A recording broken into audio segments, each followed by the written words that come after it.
Breaking news first at 5 o'clock. For the first time in decades, a man is now spending his first night out of jail. A court dropped charges against Stephen Martinez today after attorneys say they found new evidence. He'd been convicted in the murder of a baby.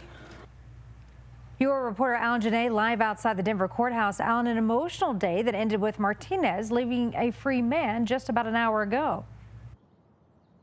Yeah, and he was a man serving a sentence of life in prison. Not anymore. Stephen Martinez is said to be experiencing really an entire spectrum of emotions, but among them is relief. He has maintained his innocence for years, and tonight, instead of being in a prison, he'll be at home. There were cheers for 58-year-old Stephen Martinez, who has spent nearly half his life in prison. In those years, he had a leg amputated and was wheeled out to be greeted by the wife he married while behind bars, as well as supporters. He then spoke a few words. I'm so happy and so thankful to be out after being locked up 27 years, innocent. The loss that you endured. This day, Judge Andrew Luxon told the family of Heather Morris he knew it was a difficult day, but then vacated the conviction amid sobbing. The motion to dismiss is granted. Mr. Martinez, this matter is dismissed. Outside the courtroom, Stephen Martinez relatives were happy to hear he would get out. Welcome home, Stevie. We love you.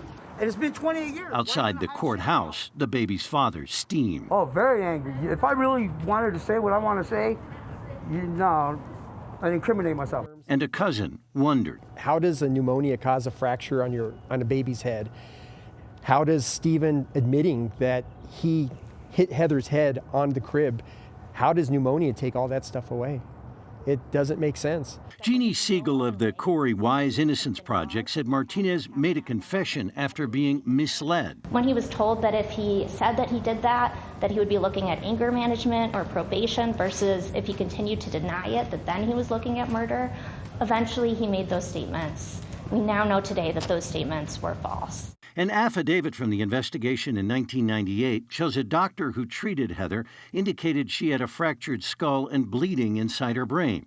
But doctors recently found several of Heather's symptoms, including bleeding in the brain, could have had another cause. What we now know is that the pneumonia, the respiratory illness, can actually cause every one of those symptoms. Raising enough questions for DA John Walsh to side with the defense on vacating the trial. And Stephen Martinez will go home. But now I'm going out to absolutely nothing.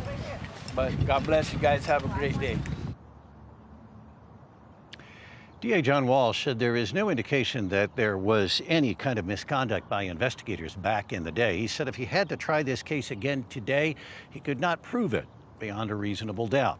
Now, the family of Heather Morris is frustrated with what they see as a lack of transparency from the DA's office in the case. They're talking about a civil suit against Stephen Martinez. Martinez himself will head home tonight with his legal advocate saying that he does have some challenges ahead returning to a normal life. In Denver, I'm Alan Janae covering Colorado First. All right, Alan, thank you.